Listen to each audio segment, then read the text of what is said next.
We're from America. Everyone thinks that's the most political song on the record. And because, as I said, it came in the order in which I sang it, I wrote that the week that I voted, which was incredibly enlightening experience. I don't have a driver's license, as I shouldn't. At no point should I be behind the wheel of a vehicle, unless it's parked and there's someone's head is in my lap. But there was no real. They didn't even ask. Like, I just wanted, can I vote? And they're like, what's your credentials? And I'm like, sure. And I mumbled, and all right, over there. I filmed it. And I voted, and I didn't really understand. I just knew that I wanted to vote for the president. I wanted to vote against the. Look, I wouldn't advocate marriage because I've had a bad experience. Doesn't mean I won't get married again, but I figured if gay marriage was a big issue, let them have it so they can suffer the way I did, and they'll figure it out on their own. They won't ever vote for it again. So I wanted to vote for those, and for like no extra pig shit in the farms, or whatever the props are.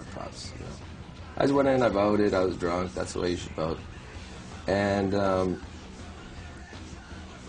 later that day, I went back to the studio, and I could have gone off on a list of "We're from America," where this, and this. But I thought the most important things were the first few things I said, where Jesus was born, where they let you come on their faces, where we eat our young, and where we speak American. And it wasn't because I wanted to make a statement on America. It's because at that point in the record, I had gotten through all these songs, and I played them for my friends. And they were like, wow, you're really fucked up. What's wrong? I'm from America. That's more of the, I guess, impetus for the song than it being political. And of course it is political, but you have to hear it, what's before it, to really appreciate how it fits into the scheme of my mind. And Armageddon motherfucking Geddon, which will be eternally improperly capitalized and hyphenated, which is part of the fun of it, because I made up the word. It's,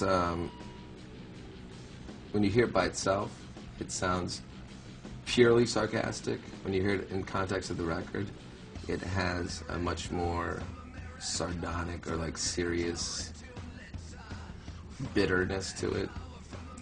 So it's just strange. I wouldn't have picked it as the first single. My choice of the first single would have been For Rusted Horses, because I think that represents the record the most. And that's what I'm going to open the tour with. I give that away right now. The album was finished on my birthday, January 5th, which is 1/5, and I was born in 1969. So the 15 is very overwhelming. It's always been since Mechanical Animals, when I started making it present. I'm a different person. At the beginning of the record, I was a person who confused love with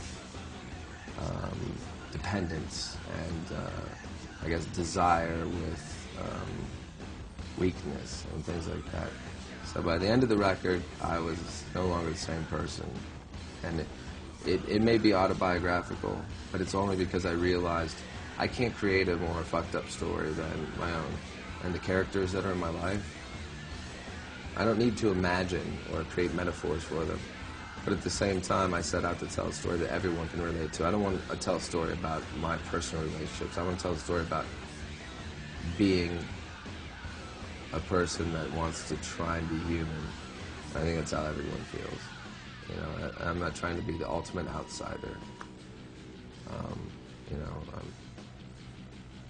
Whatever I accomplished with that, I just wanted to see, what do I have to say to anyone I didn't know? So by track 15, if you say to me now, I'll love you until we die, and you change your mind, run.